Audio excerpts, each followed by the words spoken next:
Hello बच्चों, coordination compound उप सहसंयोजक यौगिक हम पढ़ रहे थे। पिछले वीडियो में हमने उप सहसंयोजक यौगिकों की संरचना से संबंधित जो संयोजी बंध सिद्धांत था, वैलेंस बॉन्ड थ्योरी वीबीटी, उसको एक्सप्लेन किया था। उसकी सहायता से sp3 d2sp3 dsp2 संकरण sp3d2 संकरण की सहायता से हमने उप सहसंयोजक यौगिक जो हैं, संकुल यौगिक जो हैं, उनकी स्ट्रक्चर को, मैग्नेटिक प्रॉपर्टी को, बॉन्ड एंगल को, उसको एक्सप्लेन किया था। लेकिन वहाँ पर भी संयोजी बंध सिद्धांत जो था, पूर्ण रूप से उनकी जो चुंबकीय गुण हैं, मैग्नेटिक प्रॉपर्टी है, उसको एक्सप्लेन करने में सफल नहीं हुआ था। उसकी कमी को दूर करने के लिए नेक्स्ट जो थ्योरी है, क्रिस्टल क्षेत्र सिद्धांत, क्रिस्टल फील्ड थ्योरी, CFT। ये सिद्धांत जो बेथे नामक वैज्ञानिक ने दिया था,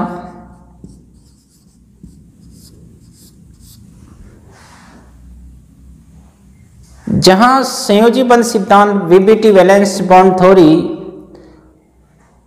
लिगेंड और मेटल के बीच में बनने वाले बंध को सहसंयोजी मानता है। अर्थात दोनों मेटल और लिगेंड आपस में इलेक्ट्रॉनों का समान साझा करते हुए, ये कहना है सहसंयोजी बंध का मतलब इलेक्ट्रॉन साझा करके ही सहसंयोजी बंध बनता है, उप सहसंयोजक बंध बन रहा है।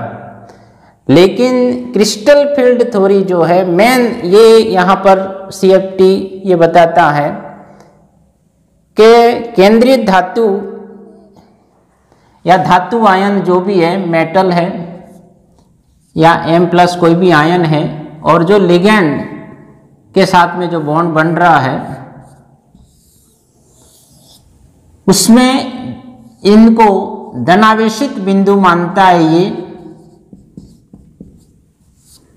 और लिगेंड को ऋणावेशित बिंदु मान रहा है। यानी कि मेटल और लिगेंड के बीच में बनने वाला कोऑर्डिनेशन बॉन्ड जो है, या इन यौगिकों की जो प्रकृति है, CFT के अनुसार कैसी होगी? आयनिक। तो क्रिस्टल फील्ड थ्योरी पढ़ने से पहले हम ये मान लें कि केंद्रीय धातु आयन को, धातु है या मेटल जो सेंट्रल मेटल है, या धातु आयन जो भी है, वो धनावेशित बिंदु है और लिगेंड ऋणावेशित बिंदु माना गया है। अतः धातु और लिगेंड के बीच बनने वाला जो बंध है वो आयनिक प्रवृत्ति का होगा।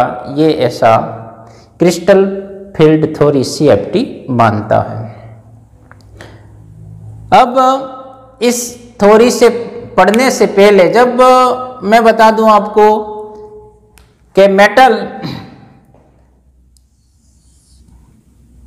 और लिगेंड इस तरह से लिगेंड हो जाएंगे, ये मेटल हो गया, केंद्रीय धातु आयन हो गया, ये पॉजिटिव चार्ज वाला, ये नेगेटिव बिंदु मान लें। तो मेटल एंड लिगेंड के बीच में अंतर आकर्षण,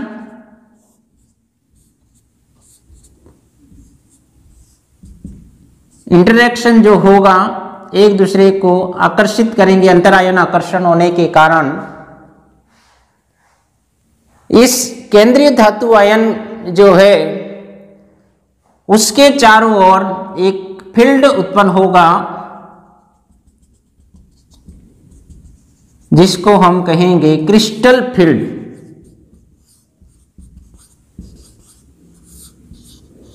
क्रिस्टल क्षेत्र। किसके मध्य अंतर क्रिया, इंटरेक्शन? मेटल एंड लिगेंड के मध्य अंतर क्रिया, इंटरेक्शन की क्रिया के फलस्वरूप अंतराकर्षण बल के कारण केंद्रीय धातु आयन के चारों ओर एक क्षेत्र उत्पन्न होगा, फील्ड उत्पन्न होगा, जिसको हम कहेंगे क्रिस्टल फील्ड। उत्पन्न क्रिस्टल फील्ड का मान उस लिगेंड की प्रॉपर्टी, लिगेंड कैसा है उस पर डिपेंड करेगा कि कितना क्रिस्टल क्षेत्र उत्पन्न होगा। अब क्रिस्टल क्षेत्र जो उत्पन्न हो रहा है उसके कारण केंद्रीय धातु आयन के जो डी कक्षक हैं, डी कक्षक केंद्रीय धातु आयन यानी कि धातु में डी कक्षक 5 प्रकार के होते हैं। D x Y, D Y Z, D Z X, D X square minus Y square and D Z square. इसमें से ये सभी कक्षक जो हैं, एस कक्षक अपन जानते हैं राउंड शेप में होता है, गोलाकार होता है ऐसे गोलाकार, ये एस ऑर्बिटल। पी एक्स ये होता है, पी वाई ये होती है, पी जेड ये होता है डंबल, यानी कि एस गोलाकार होता है,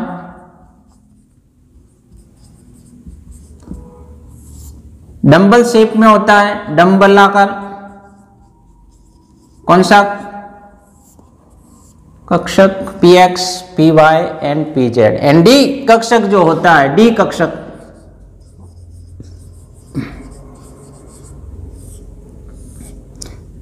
द्विडंबलाकार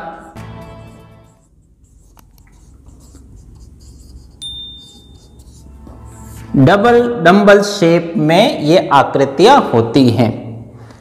अब d x Y, D Y Z और जेड एक्स जो कक्षक होते हैं, ये 3, ये इस प्रकार से होते हैं। ये एक सिंपल सा, इसको 3D समझने के लिए एक आपके इस वीडियो के साथ में एक लिंक दिया होगा सब्सक्रिप्शन में, उसमें आप उस वीडियो को, लिंक को देख लीजिएगा। उसमें 3D चित्र आपको बिल्कुल और क्लियर दिखाई देगा। लेकिन यहाँ पर भी आप इसको समझ लें। जैसे ये एक्स एक्सिस है,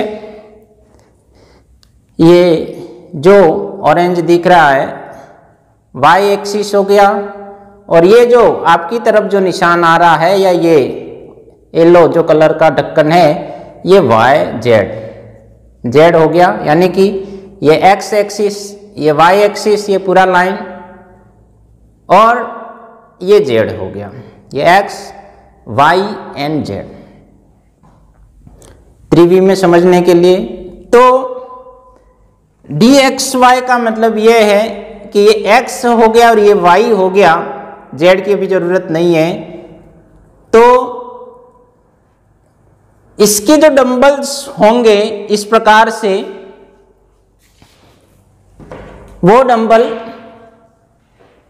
ये x हो गया, ये y हो गया, और ये x डी एक्स वाई के जो डंबल होंगे वो इस एक्सिस के मध्य इस प्रकार से, ये सिंगल डंबल हो गया, ये दूसरा डंबल हो गया। ये कहने का मतलब ये है कि ये जो डंबल है अक्षों के मध्य, इधर से एक आ जाएगा यूं, और एक ये y, यानी कि x और y एक्सिस के मध्य ये D x Y. Y Z है तो ये y है और ये z है, तो इसके जो डंबल होंगे वो इनके मध्य होंगे, यानी कि डी एक्स वाई, एक्स और y एक्सिस के मध्य इनके डंबल्स होंगे। वाई जेड का मतलब है कि इसके जो डंबल्स हैं y और z एक्सिस के बीच में 45 डिग्री के एंगल पर होंगे क्रॉस में, और ZX के जो डंबल हैं वो भी Z और X या X और Z एक्सिस के मध्य 45 डिग्री के एंगल पर ये डंबल इस प्रकार से प्रेजेंट होंगे। तो कहने का मतलब है कि ये तीनों जो है DXY, YZ और ZX एक्सिस के मध्य 45 डिग्री के एंगल पर बीच में रहते हैं, और इस पूरे जोड़े को, तीनों को T2G कहा जाता है। 3 कक्षक ऑर्बिटल्स की बात हो गई। D X square minus Y square and D Z square जो 4th एंड 5th नंबर के ऑर्बिटल हैं वो उन एक्सिस के साथ में ही प्रेजेंट रहते हैं, यानी कि 0 डिग्री के एंगल पर। X square minus Y square का मतलब यह है कि एक्स है और ये वाई है, तो इसका एक्सिस इसके साथ में ही रहेगा। इस तरह से ये एक्स और वाई, तो इसका एक्सिस ये एक्स इसके साथ में एक्सिस के साथ में ही रहेंगे। और डी जेड स्क्वायर जो है ये y मान लें, ये z, तो एक डंबल उसका इस तरह से होगा और दूसरा जो है वो इस तरह से होगा। ये डी जेड स्क्वायर हो गया। कहने का मतलब ये कि ये 3 अलग प्रकार के हैं, T2G कहलाएंगे, और 2 जो एक्सिस के साथ में हैं इनको हम कहेंगे EG। शेप को अगर आपने सही ढंग से समझ लिया तो इस थ्योरी को समझने में हमें कोई भी समस्या नहीं होगी। एक बार पुनः हम उसको समझ लें कि D x Y Y Z और जेड एक्स के जो डंबल हैं डबल शेप के डबल शेप में हैं, वो डंबल एक्सिस के मध्य में 45 डिग्री के एंगल पर रहेंगे।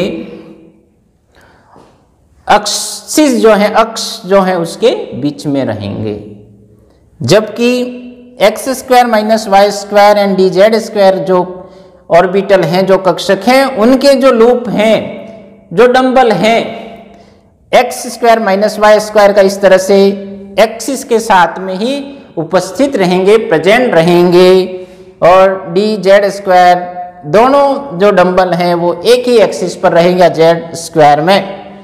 तो इस प्रकार से क्रिस्टल फील्ड थ्योरी पढ़ने से पहले आप उसकी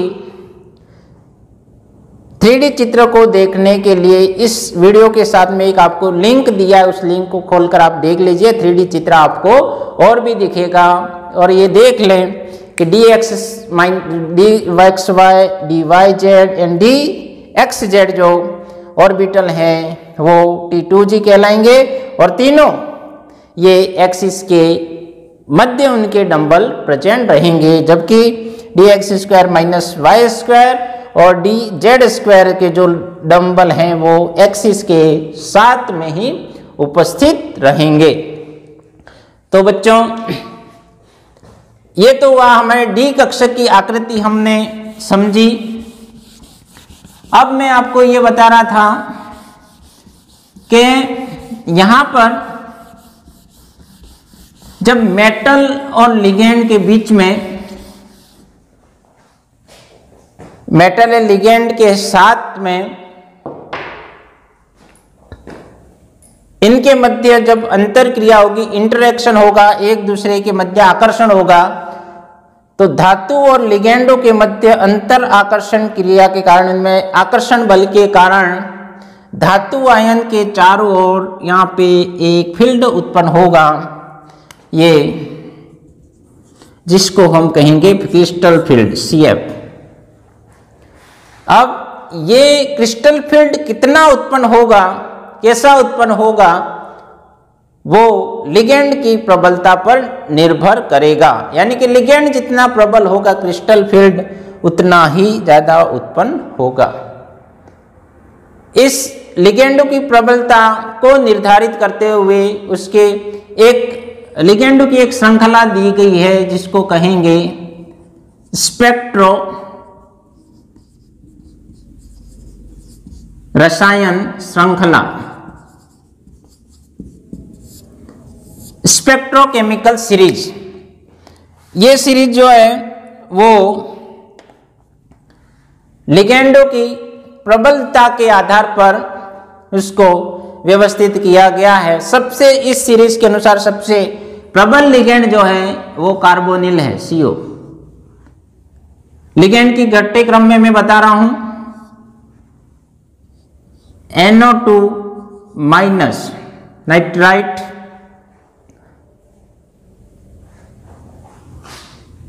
इसके बाद में और देखें CN साइनो। लिगेंडों की प्रबलता का घटता क्रम है ये। EN समझते हैं आप, बताया आपको, इथिलीन डाइएमीन द्वितंतुक लिगैंड है ये। EN NH3 EDTA -4 ethylene diamine tetra acetate. एक EDTA -3 भी है, ethylene diamine try acetate. H2O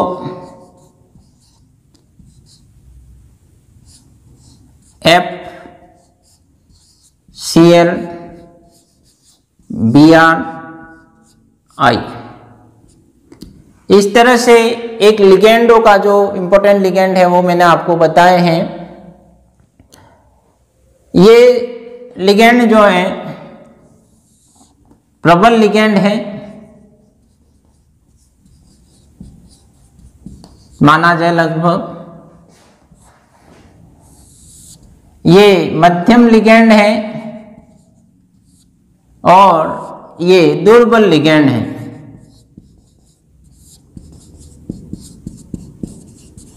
ये सीरीज आप जरूर याद रख लें कि सबसे प्रबल लिगेंड कार्बोनिल लिगेंड माना गया है। Na2- इससे कम cyano ethylene diamine NH3 EDTA H2O fluoro chloro bromo and iodo. अब यहां लिगेंड अगर कार्बोनिल है तो प्रबल क्रिस्टल क्षेत्र उत्पन्न होगा। अब लिगेंड और धातु के मध्य अंतरक्रिया के फलस्वरूप क्रिस्टल क्षेत्र उत्पन्न होता है और इस क्रिस्टल क्षेत्र के कारण केंद्रीय धातु आयन के जो डी कक्षक हैं विदाउट लिगेंड की प्रेजेंस में, जब लिगेंड नहीं थे उस समय ये सभी के सभी लिगेंड नहीं थे, उस समय ये सभी कक्षक डी कक्षक जो थे समान ऊर्जा के थे। dxy dyz dzx dx² -y² and dz²।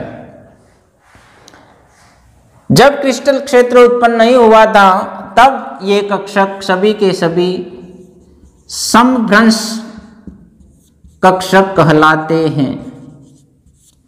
समभ्रंश का मतलब है ये समान ऊर्जा के हैं। जैसे ही लिगेंड प्रेजेंट होते हैं उनकी समभ्रंशता नष्ट होती है और ये एक बार सभी के सभी अधिक ऊर्जा के हो जाते हैं लिगेंड की प्रेजेंस में। अब लिगेंड की उपस्थिति में इनकी जो समभ्रंशता नष्ट हुई है उसमें से कुछ कक्षक कम ऊर्जा के हो जाते हैं जो स्थायित्व प्राप्त करते हैं और कुछ कक्षक अधिक ऊर्जा के होते हैं और वो अस्थायित्व प्राप्त करते हैं। इस प्रकार से डी कक्षक की जो समभ्रंशता थी वो नष्ट हो गई। किसके कारण? क्रिस्टल फील्ड के कारण। और इस क्रिस्टल फील्ड के कारण डी कक्षकों की समभ्रंशता का नष्ट होना और डी कक्षक के दो भागों में बढ़ जाते हैं, निम्न ऊर्जा के कक्षक और उच्च ऊर्जा के कक्षक। इसको कहा जाता है डी कक्षक का विपाटन। डी कक्षक का विपाटन, splitting of D orbital.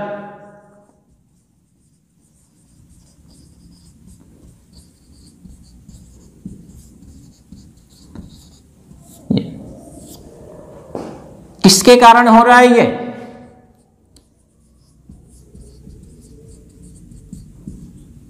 Crystal क्षेत्र के कारण हो रहा है। डी कक्षक समभ्रंशता थी, डी कक्षकों की जो समान ऊर्जा के थे वो नष्ट हो गए और इस प्रकार से कुछ कक्षक कम ऊर्जा के हो जाएंगे। अब कौन से कम ऊर्जा के होंगे और कौन से अधिक ऊर्जा के होंगे वो डिपेंड करेगा आपका संकुल कैसा है। अब यदि संकुल की बात करूं, सबसे पहले क्रिस्टल फील्ड थ्योरी जो है उसको एक बार और बता दूं, बेथे नामक वैज्ञानिक ने दिया था। इस सिद्धांत के अनुसार मेटल को धनावेशित बिंदु माना गया है और लिगेंड को ऋण आवेशित बिंदु माना गया है। ऋण बिंदु और धन बिंदु के मध्य अंतर क्रिया आकर्षण के कारण, अंतर आकर्षण बल के कारण केंद्रीय धातु आयन के चारों ओर एक फील्ड उत्पन्न होता है जिसको कहा जाएगा क्रिस्टल फील्ड, CFT। और इस CFT के कारण, CF के कारण, क्रिस्टल फील्ड के कारण केंद्रीय धातु आयन के जो समभ्रंश डी कक्षक थे, समान ऊर्जा के जो डी कक्षक थे, उनकी समभ्रंशता नष्ट हो जाती है। कुछ कक्षक कम ऊर्जा के हो जाते हैं और कुछ कक्षक अधिक ऊर्जा के हो जाते हैं, जिसको कहा जाता है डी कक्षक का विपाटन, स्प्लिटिंग ऑफ डी ऑर्बिटल। इसके बाद में इस विपाटन का मान, विपाटन कितना होगा, कितना गैप होगा, वो डिपेंड करेगा लिगेंड की प्रबलता। तो क्रिस्टल फील्ड जो संयोजी बंध सिद्धांत ने काम नहीं किया था, वो क्रिस्टल फील्ड ने किया, क्रिस्टल फील्ड थ्योरी ने किया और लिगेंडो की प्रबलता के अनुसार उस लिगेंडो का एक क्रम प्रस्तुत किया जिसको कहते हैं स्पेक्ट्रो रसायन श्रृंखला, स्पेक्ट्रोकेमिकल सीरीज। स्पेक्ट्रोकेमिकल सीरीज के अनुसार सबसे प्रबल लिगेंड जो है वो कार्बोनिल है। ये प्रबल लिगेंड है, NO2CN है, ये प्रबल लिगेंडों की श्रेणी में आएंगे। फ्लोरो, क्लोरो, ब्रोमो, आयोडो जो है वो एक दुर्बल लिगेंडों की श्रेणी में आएंगे। इस प्रकार से डी कक्षक का विपाटन हो जाते हैं जो दो कक्षक में, दो भागों में बढ़ गए। अब हम शुरू करें कि अष्टफल के ऑक्टाहेड्रल जो संकुल है उसमें डी कक्षक का विपाटन किस प्रकार से होगा।